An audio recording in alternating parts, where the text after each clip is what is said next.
அன்புள்ளம் கொண்ட கன்னிராசி அன்பர்கள், கன்னிராசின்றது காலபுருஷ தத்துவத்துல 6வது வீடு. இந்த ராசிக்கு அதிபதி புதன் பகவான். பொதுவா கன்னிராசி அன்பர்களுக்கு நல்ல புத்திசாலி. ஏன்னா இந்த ராசியில புதன் உச்சமாகிறார்.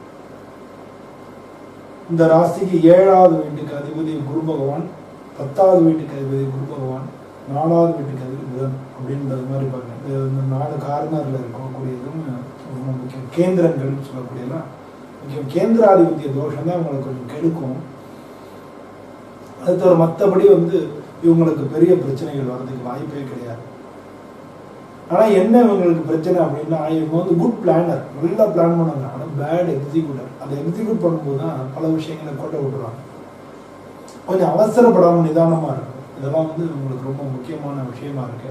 இப்படிப்பட்ட இந்த கன்னிராசி என்பவர்கள் கொஞ்சம் தூக்கத்துல கொஞ்சம் அதிக இன்ட்ரெஸ்ட் உண்டு. காரியங்களை தள்ளி போடுவாங்க. நாளைக்கு பார்த்துக்கலாம், நாளைக்கு பார்த்துக்கலாம், அந்த அடுத்த வாரம் பார்த்துக்கலாம் அப்படின்னு தள்ளி போடுவாங்க. கொஞ்சம் அது மாதிரி காரியங்களை தள்ளி போடாம அவங்க இன்னைக்கு பண்ண அன்னன்னைக்கு செய்ய வேண்டிய காரியங்களை அப்பவே செஞ்சிடணும். நாளைக்குன்றது நம்மளது கிடையாது.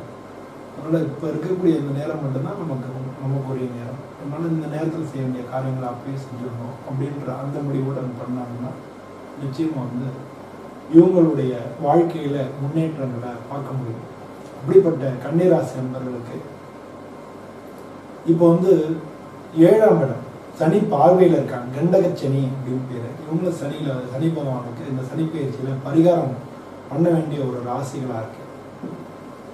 இந்த கன்னிராசிக்கு 7ஆம் இடத்துல சனி பகவான் இருக்கிறதுனால என்ன பிரச்சனைகள் வரும் அப்படின்னா, குடும்பத்துல உறவு முறைகள்ல பிரச்சனைகள் வரும், வெளி தொடர்புகள்ல பிரச்சனைகள் வரும், பார்ட்னர்ஷிப் பிசினஸ் பண்றவங்க பார்ட்னர்ஷிப்ல பிரச்சனைகள் வரும். இந்த ராசியில உள்ள பல பேர் ஆடிட்டர்ஸ் இது மாதிரி இருப்பாங்க, ஃபினான்ஸ் சம்மந்தப்பட்ட இடத்துல இருப்பாங்க. அந்த மாதிரி இருக்கக்கூடியவங்க எல்லாருக்குமே கொஞ்சம் ஜாக்கிரதையா நீங்க இருக்கணும். நீங்க ஒப்பந்தங்கள் கான்ட்ராக்ட் ஏதாவது கைது போட்டீங்கன்னா ஜாக்கிரதையா போடணும். லீகல் பிரச்சனைகள் வர்றதுக்கான வாய்ப்புகள் நிறைய இருக்கு. அதனால லீகல் பிரச்சனை தவிர்த்துக்கணும். உறவு முறைகள்ல பிரச்சனைகள் வரும். ஆனா பேச்சுவார்த்தைகள்ல கொஞ்சம் ஜாக்கிரதையா நிதானமா பொறுமையா நீங்க பொறுத்து போயிடுங்க.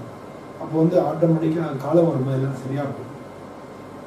உங்களுக்கு ஒரு முக்கியமான ஒரு விஷயம் என்னன்னா, குரு பகவான் தான் லாபஸ்தானத்துல இருந்து 7ஆம் இடத்தை பார்க்க போறாரு. அதனால பார்ட்னர் மூலமா உங்களுக்கு மிகப்பெரிய லாபங்கள் கிடைக்க போகுது.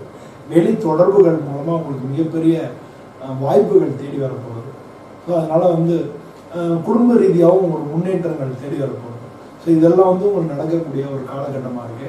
இப்போதைக்கு முக்கியமா என்னன்னா, உங்களுக்கு உங்களுடைய பையன்களுடைய பிரச்சனைகள் கவலைகளா இருக்கும். உங்களுக்கு 5ஆம் இடத்துக்கு அதிபதியும் சனி பகவான், உங்களுக்கு 6வது வீட்டுக்கு அதிபதியும் சனி பகவான். இவர் 7ல இருந்து பார்க்கிறார். அதனால பிள்ளைகளுடைய கவலைகள் உங்களுக்கு நிறைய இருக்கும். உடல்நிலை கோளாறுகள், மருத்துவ செலவினங்கள் அடிக்கடி அது கொஞ்சம் இடைஞ்சல் கொடுக்கும். உங்களுக்கே கொஞ்சம் டல்லா தோணும். கூட இருக்கக்கூடிய பார்ட்னர்ஷிப் அவங்க மூலமா உங்களுக்கு பிரச்சனைகள் வரும். ஸோ இதெல்லாம் கண்டகச்சனியினால வரக்கூடிய விளைவுகள். இதுல ஒரு நல்ல ஒரு மாற்றம் என்ன அப்படின்னா, சனி பகவான் அவரை குரு பகவான் பார்க்க போறார், லாபஸ்தானத்திலே பார்க்க போறார். அதனால பிள்ளைகள் சம்பந்தமான உயர்வுகளும் வரப்போகுது. எப்பன்னா இந்த வருஷம் 6ஆம் மாசத்துக்கு மேல பிள்ளைகளுக்கு நிச்சயமா நல்ல உயர்வு கிடைக்கும். கொஞ்சம் பொறுமை தான் தேவை உங்களுக்கு. அதே மாதிரி உங்க பார்ட்னர்ஷிப் மூலமா உங்களுக்கு எல்லா காரியங்களும் நடக்க போகுது. உங்க பார்ட்னர்ஷிப் 7ஆம் இடம்ல பார்ட்னர்ஷிப், புதிய முயற்சிகள் எல்லாமே சக்சஸ் ஆகும். இது எல்லாத்துக்கும் குரு பெயர்ச்சி வரணும். அதே மாதிரி புதன் நல்ல நிலைமைக்கு வரணும். அதே மாதிரி ஒரு நல்ல தசாபுத்தி நடக்கணும். ஸோ இந்த மாதிரி ஒரு ஜாதகத்துல இது எல்லாமே சேர்ந்து வரக்கூடிய டயத்துல அந்த காரியம் நடந்துடும். இப்படித்தான் காரியங்கள் நடக்குது. அதனால உங்க நான் சொல்றது இந்த சனி பெயர்ச்சியை பற்றி மட்டும் பொதுவான பலன்கள். உங்களுடைய ஜாதகத்துல பார்த்தாதான் அதனுடைய உண்மையான விஷயங்களும் தெரியும். இப்போ இந்த சனி பெயர்ச்சிக்கு முன்னால பிரிஞ்சிருந்தவங்க கூட குரு பகவானுடைய பார்வை வரும் பொழுது சேர்றதுக்கு வாய்ப்புகள் இருக்கு. பிரிந்திருந்த குடும்பங்கள் ஒன்று சேர்றதுக்கும் வாய்ப்புகள் மிக அதிகம். அதனால வெறும் நெகட்டிவ் மட்டுமே நடக்கும்னு நினைக்காதீங்க. இதுல பாசிட்டிவா நடக்கிறதுக்கு வாய்ப்புகள் நிறைய இருக்கு குரு பார்வை வரும்பொழுது. அப்போ குரு பார்வை முடிஞ்சிருச்சுன்னா அப்போ அது பேருமா சார் அப்படின்னு நீங்கள் கேட்க வேணாம். குரு அப்படின்னு நீங்கள் நினைக்க வேண்டிய அவசியம் இல்லை.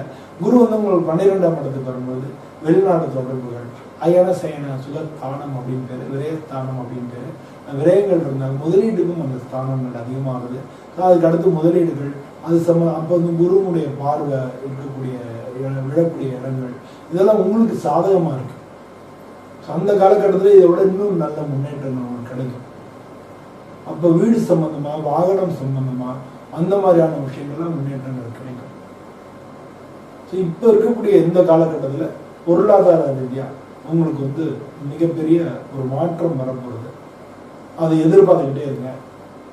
சனி பகவான் யாருக்கெல்லாம் வந்து நல்ல யோகமாக இருக்கோ, அவங்களுக்கு நம்ம ஜாதகத்தில் யோகமாக இருக்கோ, அவங்களுக்குலாம் இந்த காலகட்டங்கள் மிக முக்கியமான காலகட்டங்களாக இருக்குது. இப்போ அவருடைய ஒரு ஒரு பெரிய ஒரு முன்னேற்றம் உங்களை தேடி வந்துக்கிட்டே இருக்கு.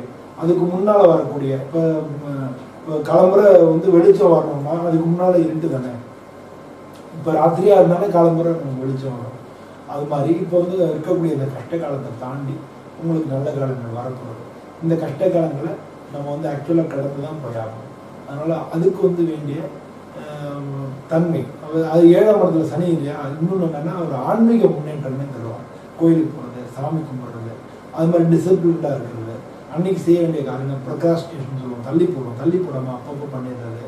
இது மாதிரி உங்களுடைய காரியங்களை நீங்கள் முறையாக நடத்திக்கிட்டு வரும்பொழுது நிச்சயமாக இந்த சனி பயிற்சி உங்களுக்கு மிக நல்ல பலன்களை கொண்டு வந்து தரும். உங்கள் ராசிக்கு அதிபதி புதன் அப்படிங்கிறதுனாலையும் உங்களுக்கு இப்போ சனியினுடைய பார்வை இருக்கிறதுனாலையும் நீங்கள் பெருமாள் கோயிலுக்கு போகிறது ரொம்ப நல்லது. பெருமாளை வணங்குறது ரொம்ப ரொம்ப நல்ல பலன் தரும். நரசிம்மரை வணங்கலாம், ஆஞ்சநேயரை வணங்கலாம். நீங்கள் வந்து திருப்பதி பெருமாள் அவரை வணங்கிட்டு வரலாம். இல்லை உங்கள் வீட்டுக்கு பக்கத்துலேயே பெருமாள் கோயில் இருந்தால் போயிட்டு வரலாம். அயோத்திக்கு போய் கூட ராமரை வணங்கிட்டு வரலாம். ஸோ இந்த மாதிரி நீங்கள் எப்படியெல்லாம் பண்ண முடியுமோ அதெல்லாம் பண்ணி நல்லது. ஓம் நமோ பகவதே வாசுதேவாயா அது சொல்லலாம். ஓம் நமோ நாராயணாய நமஹ அப்படின்னு சொல்லலாம். இல்லாட்டினா சுந்தரகாண்டம் படிக்கலாம். சுந்தரகாண்டம் படிச்சிங்கன்னா ரொம்ப ரொம்ப நல்லது. சுந்தரகாண்டம் படிக்கும்போது முக்கியமாக ஒரு விஷயத்தை ஞாபகம் வச்சுங்க. ராமர் படத்தை வச்சுட்டு சுந்தரகாண்டம் வந்து 68 சர்க்கம் இருக்கும். இதை வந்து நம்ம என்ன பண்ணணும்னா ராமர் படத்தை வைக்கணும். சுந்தரகாண்டம் படிக்கிறதுக்கு முன்னால் ப்ராக்டிஸ் தமிழ்லேயும் இருக்குது. அது மாதிரி ஒரு 68 சர்க்கம் நம்ம படிக்கணும் அப்படின்னா 48 நாள் ஒரு காரியம் நடக்கணும்னு நினச்சி வேண்டிட்டு டிசிப்ளின் தான் முக்கியம். அந்த டிசிப்ளின் தான் படிக்கணும். அந்த 48 நாளுக்குள்ள அந்த 68 சர்க்கங்களையும் படித்து முடிக்கணும். அப்போ டெய்லி படிச்சுட்டு ஒரு கல்கண்டு, திராட்சை அது மாதிரி வச்சு நைவேத்தியம் பண்ணணும். நீங்கள் படிக்கும்போது பக்கத்தில் ஒரு பலகண்டை போட்டு அதில் ஒரு துணி போட்டு ஆஞ்சநேயரும் பக்கத்தில் உட்காந்து கேட்குற மாதிரி அவரும் இருக்கா மாதிரி நீங்கள் பண்ணணும். ஒரு ஆசனம் அவருக்கு போடணும். போட்டு தான் அந்த சுந்தரகாண்டம் படிக்கணும். படித்து முடிச்சுட்டு கல்கண்டு திராட்சை வச்சுட்டு தீபாராதனை பண்ணணும். இது மாதிரி பண்ண ஆரம்பிச்சிட்டீங்கனாலே முடிக்கிறது சாதாரண காரியம் கிடையாது. இது மாதிரி ஒன்று ஆரம்பித்து நீங்கள் முடிக்கணும் தான்.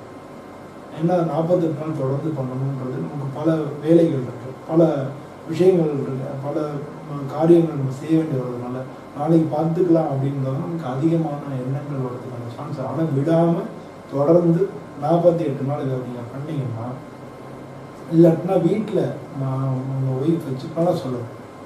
நீங்கள் வந்து முடிஞ்ச போகலான்னு உட்காந்துருங்க. அதுக்காக வந்து டெய்லி நீங்களும் பண்ணணும்னு நீங்கள் நினச்சா பண்ண முடியும். நீங்களும் கூட உட்காருங்க, நீங்களும் கூட சேர்ந்து சொல்லுங்க. முடியாத அன்றைக்கி ஒய்ஃப் மட்டுமான செய்ய சொல்லுங்க. இல்லை வந்து நீங்கள் பெண்ணாக இருந்தீங்கன்னா உங்கள் வீட்டில் ஹஸ்பண்ட் அவங்கள வச்சு நீங்கள் படிக்க முயற்சி பண்ணுங்க. அந்த மாதிரி டிசிப்ளின்டாக படிச்சிங்கன்னா 48 நாளுக்குள்ள நீங்கள் நினச்ச காரியம் நிச்சயமாக கைகூடும். திருமணம் சம்பந்தமான விஷயங்களும் கைகூடுறதுக்கான சான்சஸ் மிக மிக அதிகம்.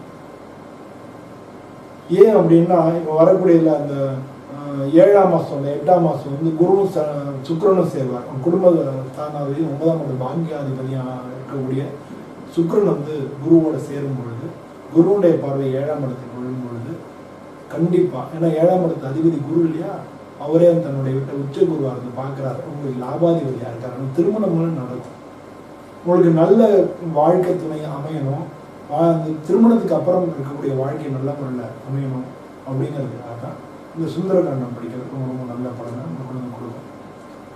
கன்னிராசி அன்பர்கள் அனைவருக்கும் நல்ல பலன்கள் நானும் சுவாமியை பிரார்த்தனை பண்ணிக்கிறேன்.